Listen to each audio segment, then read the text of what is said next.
को powered by Vimal. Vimal बोलो जुबा केसरी. शंभूराजे देसाई आपल्या सोबत आहे. आपण त्यांच्याशी थेट बातचीत करणार आहोत. आज अधिवेशनामध्ये नेमकं घडतंय काय? भाजप आणि शिवसेना उभाटा पक्ष आमने सामने आले अशी परिस्थिती आहे विधान परिषदेमध्ये. काल जो प्रकार विधान परिषदेमध्ये घडला, जी असंसदीय भाषा विरोधी पक्ष नेते माननीय दानवे साहेबांनी सन्मान्य सदस्य लाड साहेबांच्या बद्दल काढली, ती अत्यंत चुकीची आहे.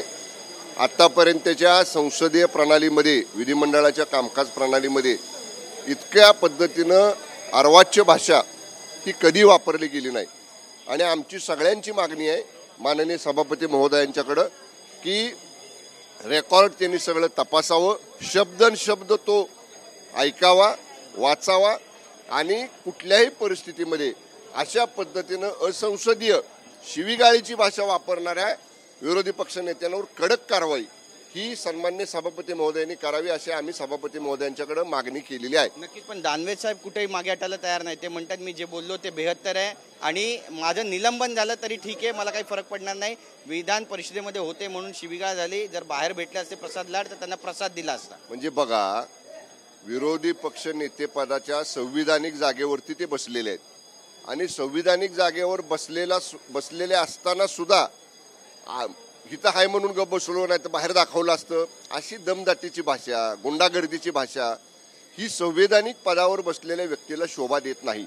त्यामुळं आम्ही संसदीय मार्गानं, न्याय मार्गानं, सनदशीर मार्गानं माननीय सभापती महोदयांच्याकडं आम्ही विनंती केलेली आहे. त्यांनी सगळं रेकॉर्ड तपासावं, शब्दनशब्द वाचावा आणि कडक कारवाई ही श्री दानवेंवर करावी अशी आम्ही आता त्यांच्याकडे मागणी करणार आहे. नेहमी ज्यावेळी शिवीगाळ होते तेव्हा आपल्या पक्षातील वरिष्ठ नेते समज देतात, या ठिकाणी असं होताना पाहायला मिळत नाही. उलट पक्षी संजय राऊत म्हणतात की त्यांनी जी भूमिका घेतली ती योग्य, हे सगळे एजंट आहेत, बाहेरून आलेले बाडगे आहेत. हेच ज्यांना संसदीय कार्यप्रणाली मानायचीच नाही, संसदीय लोकशाहीवर ज्यांचा विश्वासच नाही, गुंडागर्दी, दादागिरी, दमदाटी हेच ज्यांना करायचं आहे तेच लोक असं बोलू शकतात. उलट आमचं तर असं मत आहे, हा सगळा प्रकार पाहिल्यानंतर ज्या पक्षामध्ये दानवे आहेत त्यांच्या वरिष्ठ नेत्यांनी त्यांना बोलवून समज द्यायला पाहिजे होती की अशा पद्धतीनं बोलणं, वागणं संसदीय कार्यपद्धतीमध्ये योग्य नाही. पण ते झालेलं दिसत नाही. आम्ही सभागृहात जातोय आता, माननीय सभापती महोदयांना भेटून श्री दानवेंवर कारवाई करण्याची आम्ही मागणी करणार आहे. बोलण्याबद्दल कॅमेरा पर्सन प्रेम मात्रेसह गिरीश गायकवाड, TV9 मराठी, मुंबई. को पावर्ड बाय विमल. विमल बोलो जुबा केसरी.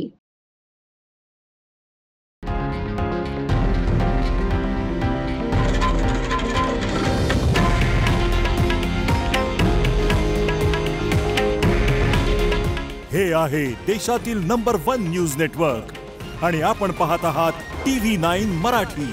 काळजी तुमची, हित महाराष्ट्राचं.